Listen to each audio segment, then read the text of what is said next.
Sendiri tetapi pertanyaanku ini atas Sarmista, anak Brihasparwa. Ayahku seorang budak penyanyi yang kerjanya hanya menyanjung-nyanjung tuannya. Benarkah katanya aku ini anak seorang peminta-peminta yang hidup dari belas kasihan orang? Benarkah Sarmista sungguh kasar, tidak puas mengata-ngatai aku? Ia menampar dan mendorongku ke dalam parit. Aku bersumpah aku takkan sudi hidup di wilayah kekuasaan ayahnya. Dewayani menangis terseduh-seduh. Dengan tenang dan penuh martabat Mahaguru Sukro berkata, "Wahai anakku Dewayani, engkau bukan anak budak penyanyi atau penyanyi raja. Ayahmu tidak hidup dengan meminta-minta mengemis belas kasihan orang. Engkau putri seorang resi yang dihormati dan hidup dimanja di seluruh dunia. Batara Indra Raja, semua dewa tahu akan hal ini. Brihasparwa tidak membutakan mata terhadap hutang budinya kepada ayahmu, tetapi orang yang bijaksana tidak pernah mengagung-agungkan kebesaran ini, kebesaran sendiri. Sudahlah, ayah tidak akan mengatakan apa-apa lagi tentang jasa-jasa ayah. Bangkitlah wahai Mutiaran Kemilo, kaulah yang paling jelita di antara semua wanita. Engkau akan membawa kebahagiaan bagi keluargamu. Bersabarlah dan marilah kita pulang." Tetapi dewa ini tetap berkeras, tidak mau pulang. Resi Sukro menasehatinya lagi. Sungguh mulia orang yang dengan sabar menerima caci maki, orang yang dapat menahan amarah ibarat kusir yang mampu menaklukkan dan mengendalikan kuda liar, orang yang dapat membuang amarah jauh-jauh seperti orang yang mengelupas kulitnya, orang yang tidak gentar menerima siksaan akan berhasil mencapai cita-citanya seperti disebut-sebut dalam kitab. Orang yang tidak pernah marah lebih mulia daripada orang yang taat melakukan upacara sembahyang selama 100 tahun. Pelayan, teman, saudara, istri, anak-anak, kebajikan dan kebenaran akan meninggalkan orang yang tak mampu mengendalikan amarahnya. Orang yang bijaksana tidak akan memasukkan kata-kata yang anak muda ke dalam hatinya. Mendengar itu, dewanya bersujud menyembah ayahnya. "Ayahanda, aku masih muda. Nasihat-nasihat ayahanda masih sulit kupahami. Tapi sungguh tidak pantas bagiku untuk hidup bersama orang yang tidak mengenal sopan santun. Orang yang bijaksana tidak akan bersahabat dengan orang yang selalu menjelek-jelekan keluargamu. Orang jahat, walaupun kaya raya, sungguhnya adalah hina dan tidak berkasta. Orang yang taat beribadah tidak pantas bergaul dengan mereka. Hatiku sangat marah karena keakuhan anak Brihasparwa. Segores luka lambat laun akan sembuh, tetapi luka hati karena kata-kata tajam akan meninggalkan goresan pedih yang seumur hidup takkan hilang." Setelah gagal membujuk putrinya untuk pulang, Resi Sukro kembali ke istana Brihasparwa. Sampai di hadapan raja, dengan mata tajam ia memandangnya sambil berkata,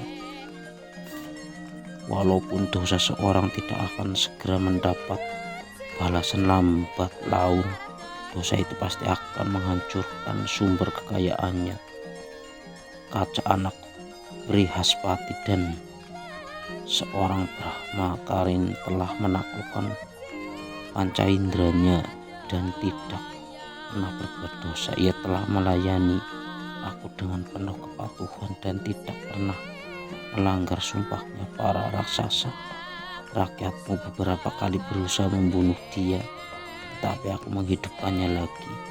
Kini anakku yang memegang teguh susila dicaci maki oleh anakmu, Sarmista.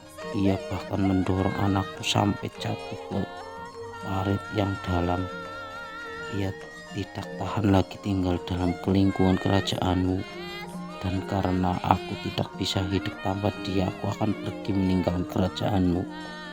Mendengar itu, Brishaparwa merasa terancam malapetaka. Ia berkata, aku tidak mengerti mengapa engkau melontarkan tuduhan itu, tetapi kalau engkau pergi, aku akan terjun ke dalam api. Resi Sukro menjawab, yang kuinginkan hanya kebahagiaan anakku. Aku tidak peduli nasibmu dan nasib para raksasa rakyatmu. Dewayani anakku satu-satunya, anak yang kukasihi melebihi hidupku sendiri. Engkau kuizinkan mencoba memenangkan dia dan membujuknya agar mau tetap tinggal di sini. Jika dia mau, aku tidak akan pergi. Maka pergilah. Brishaparwa diiringi beberapa pengawal mereka hendak menemui Dewayani di tepi hutan. Sesampainya di depan gadis itu, Brishaparwa menyembah dan memohon agar Dewayani tidak meninggalkan kerajaannya. Tetapi Dewayani berkata acuh tak acuh, Sarmista yang mengata-ngatai aku anak pengemis harus menjadi dayang-dayang di rumahku dan harus menjadi pengiringku waktu aku dinikahkan oleh ayahku. Brishaparwa menerima tuntutan itu dan memerintahkan pengiringnya menjemput Sarmista. Putri raja itu mengakui kesalahannya, lalu menyembah sambil berkata, baiklah, aku akan menjadi dayang-dayang Dewayani seperti yang dikehendakinya. Tidak seharusnya ayahku kehilangan maha gurunya dan menerima balasan atas kesalahanku. Dewayani menerima permintaan maaf Sarmista. Mereka berdamai dan semua kembali ke istana Brishaparwa. Pada suatu hari, Dewayani bertemu dengan Yayati. Ia mengulangi permintaannya dan berkata bahwa Yayati harus mengawini dia karena pernah memegang tangan kanannya erat-erat. Yayati menolak, katanya sebagai ksatria ia tidak dibenarkan mengawini seorang wanita berkasta Brahmana. Tidak membenarkan hal itu, tetapi sekali perkawinan seperti itu terjadi, tak ada yang boleh membatalkannya. Perkawinan itu sah. Akhirnya setelah mendapat restu dari Resi Sukro, Yayati bersedia menikahi Dewayani. Mereka hidup berbahagia bertahun-tahun lamanya. Sarmista menepati janjinya. Ia setia melayani Dewayani sebagai dayangnya. Sampai pada suatu malam, diam-diam ia menemui Yayati dan meminta pria itu mengawininya. Yayati tak kuasa menolaknya. Diam-diam Sarmista dijadikan istrinya. Ketika mengetahui hal itu, Dewayani marah sekali. Ia mengadu kepada ayahnya Resi Sukro Berang, lalu mengutuk Yayati menjadi orang tua ubanan seperti waktunya dan pria itu akan kehilangan masa mudanya. Mengetahui dirinya dikutuk mertuanya yang sangat sakti, Yayati takut sekali. Ia pergi menghadap Resi Sukro, menyembah dan memohon ampun, tetapi Maha Guru Sukro belum lupa akan penghinaan yang pernah diterima anaknya. Resi Sukro berkata, wahai tuanku raja, engkau akan kehilangan masa mudamu dan kemegahanmu. Kutuk pastu yang telah kulontarkan tak dapat dibatalkan, tetapi engkau bisa minta tolong seseorang yang bersedia menukar ketuaanmu dengan kemudahannya. Hal ini bisa terjadi. Demikianlah sejak menerima kutukan mertuanya, Yayati berubah menjadi lelaki tua renta yang kehilangan perkasaannya.